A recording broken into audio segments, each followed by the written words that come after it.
আরেকটি নতুন ভিডিওতে আপনাদেরকে স্বাগতম। আপনাদের একটি কথা না বললেই নয়, আমি যখন যেখানে যাই সেখান থেকে প্রতিটি ভিডিও আমি নিজে শ্যুট করি আপনাদের জন্য।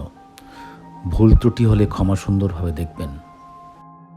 যারা আমার চ্যানেলে নতুন, প্লিজ সাবস্ক্রাইব করে আমাকে সাপোর্ট করবেন। আজ আমি দেখতে যাব স্ট্যাচু অফ লিবার্টি। আমি নিউ ইয়র্কের ম্যানহাটন থেকে ব্যাটারি পার্কের দিকে যাচ্ছি স্ট্যাচু অফ লিবার্টি দেখতে যাওয়ার ফেরির টিকিট কাটার জন্য। এখান থেকেই ফেরির টিকিট নিতে হয়। আমরা লাইনে দাঁড়িয়ে ফেরির টিকিট কাটলাম। এখান থেকে সবাই লিবার্টি আইল্যান্ডে যাওয়ার টিকিট নিয়ে ফেরিতে ওঠে। ফেরির টিকিটের মূল্য প্রতিজন $15 মধ্যে। তারপর ফেরিতে রওনা হলাম লিবার্টি আইল্যান্ডের দিকে। এটাই হাডসন রিভার। আমরা এখন হাডসন রিভারের উপরে ফেরিতে। লিবার্টি আইল্যান্ড যেতে 30 থেকে 40 মিনিট সময় লাগে। প্রতিদিন হাজার হাজার পর্যটক স্ট্যাচু অফ লিবার্টি দেখতে আসেন। প্রতি বছর 40 লাখেরও বেশি মানুষ স্ট্যাচু অফ লিবার্টি দেখতে আসেন। শত শত বছর ধরে আটলান্টিক সাগরের পাশে দাঁড়িয়ে রয়েছে স্ট্যাচু অফ লিবার্টি।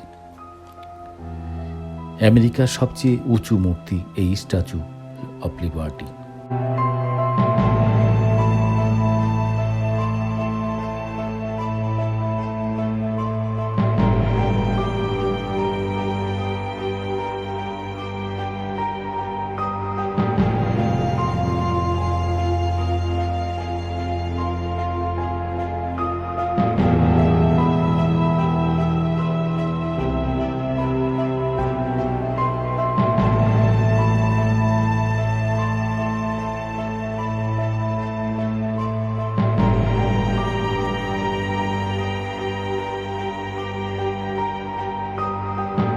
ফেরি থেকে আপনারা নিউ ইয়র্ক সিটি দেখতে পাচ্ছেন। আমরা New York city high rise building দেখতে দেখতে লিবার্টি আইল্যান্ডের দিকে এগিয়ে যাচ্ছি।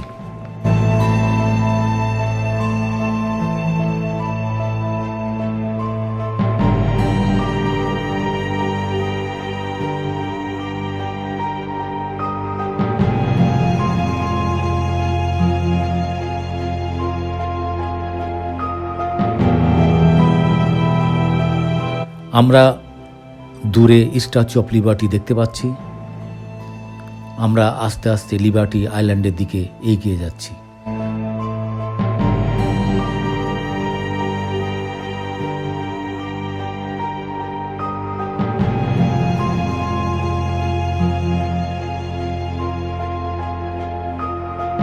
আমরা লিবার্টি আইল্যান্ডে চলে এসেছি।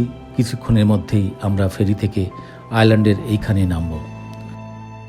আমরা এখন লিবার্টি আইল্যান্ডে স্ট্যাচু অফ লিবার্টির পাশে দাঁড়িয়ে আছি। আপনারা ভিডিওটি শেষ অবধি দেখতে থাকুন, আশা করি ভালো লাগবে। স্ট্যাচু অফ লিবার্টি যুক্তরাষ্ট্রের নিউ ইয়র্কের হাডসন নদী তীরে লিবার্টি আইল্যান্ডে অবস্থিত একটি মূর্তির নাম। ফ্রান্স 1886 সালে স্ট্যাচু অফ লিবার্টি যুক্তরাষ্ট্রকে উপহার দিয়েছে। যুক্তরাষ্ট্রের শতবর্ষ এবং যুক্তরাষ্ট্রের বন্ধুত্বের নিদর্শন হিসাবে ফ্রান্স মূর্তিটি উৎসর্গ করেছিল। স্ট্যাচু অফ লিবার্টি 12 একর জমির উপর প্রতিষ্ঠিত লিবার্টি আইল্যান্ডের উপর দাঁড়িয়ে আছে, যা যুক্তরাষ্ট্রে অভিবাসনকারী এবং অন্য দেশ থেকে ফিরে আসা আমেরিকান সহ সকল পর্যটকদের স্বাগতম জানায়। মূর্তিটি তামার তৈরি। ভাস্কর্যটির ভিতরের কাঠামোর নকশা ও তৈরি করেছিলেন ফ্রেডরিক আগাস্তে বার্থোল্ডি। স্ট্যাচু অফ লিবার্টির উচ্চতা 151 ফুট, তবে বেদিসহ এর উচ্চতা 305 ফুট। বিশাল এই ভাস্কর্যটির নাকের দৈর্ঘ্য 6 ফিট 6 ইঞ্চি এবং 2 কানের মধ্যবর্তী দূরত্ব 10 ফুট। স্ট্যাচু অফ লিবার্টির ওজন 2 লাখ কেজির বেশি। এই মূর্তিটি ফ্রান্সে নির্মিত হয়েছিল। এটি রোমান স্বাধীনতার দেবীর একটি মূর্তি। সে তার ডান হাতে একটি মশাল ও বাম হাতে একটি টাবুলা আনসাটা ধরে আছে। তার উপরে রোমান অক্ষরে লেখা 4 জুলাই 1776, যা যুক্তরাষ্ট্রের স্বাধীনতা ঘোষণার তারিখ। মূর্তিটি তার পায়ের শিকল ভেঙে এগিয়ে যায়, যেটা তৎকালীন সময়ের দাসপ্রথা রদের একটি প্রতীক হিসাবে চিহ্নিত হয়ে আছে। 1886 সালের 28 অক্টোবর যুক্তরাষ্ট্রের তৎকালীন প্রেসিডেন্ট গ্লোভার ক্লিভল্যান্ড ভাস্কর্যটি আনুষ্ঠানিকভাবে উদ্বোধন করেন।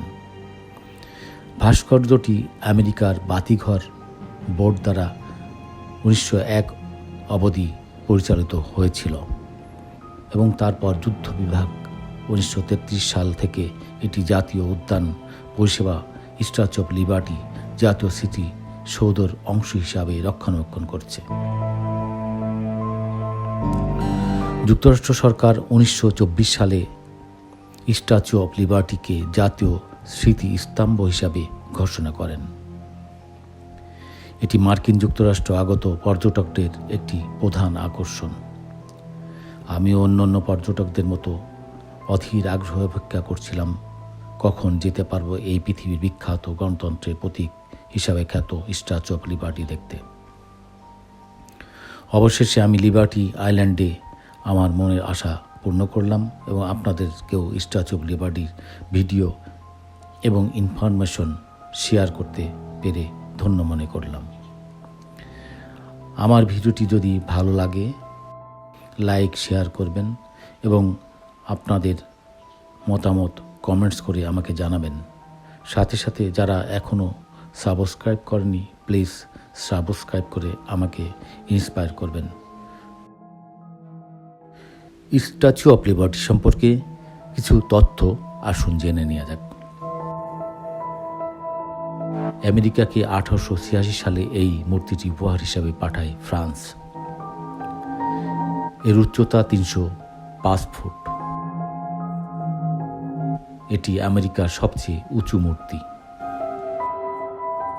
ফ্রেঞ্চ ভাস্কর Augustus Bartholdi statue of liberty design করেন।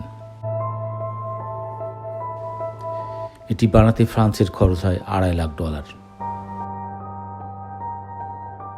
মূর্তিটিকে যে স্থাপনার উপর বসাতে হয়েছে তা বানাতেও আমেরিকা খরচ করে $2,75,000।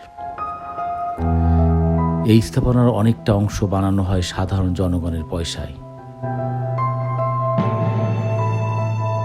এই মূর্তি সবসময় কিন্তু স্ট্যাচু অফ লিবার্টি নামে পরিচিত ছিল না। 1924 সাল পর্যন্ত একে লিবার্টি এনলাইটিং দ্য ওয়ার্ল্ড নামে ডাকা হতো। এই মূর্তি বসানোর পর আশেপাশে অন্যান্য শহরের গুরুত্ব বৃদ্ধি পায়। তামা দিয়ে এর বাইরের অংশ তৈরি করা হয়। এর ঘনত্ব 2.5 মিলিমিটার। এই মূর্তির রং সবসময় এমন ছিল না। আসলে এটি অনেকটা মরচে পড়া লোহার মতো দেখা যেত। এর আভ্যন্তরীণ কাঠামো ডিজাইন করেন গুস্তাভ আইফেল। প্রচণ্ড বাতাসে স্ট্যাচু অফ লিবার্টি কয়েক ইঞ্চি পর্যন্ত দুলতে থাকে। এর ডান হাতে অর্থাৎ যে হাতটি মশাল ধরে রয়েছে তার ভিতরে 42 ফুট লম্বা মই রয়েছে। পরিচর্যার জন্য এই মই বেয়ে উঠতে হয়। মশালের প্ল্যাটফর্মে দর্শনার্থীদের ওঠা নিষেধ করা হয় 1916 সাল থেকে। পরিচর্যার জন্য প্রকৌশলীরা মূর্তিটির ডান পায়ের নিচ দিয়ে প্রবেশ করেন। এটাই এর প্রবেশদ্বার। স্ট্যাচু অফ লিবার্টি যে জুতা পরে রয়েছে তার মাপ 879। সবাইকে আজকের ভিডিও দেখার জন্য অনেক ধন্যবাদ।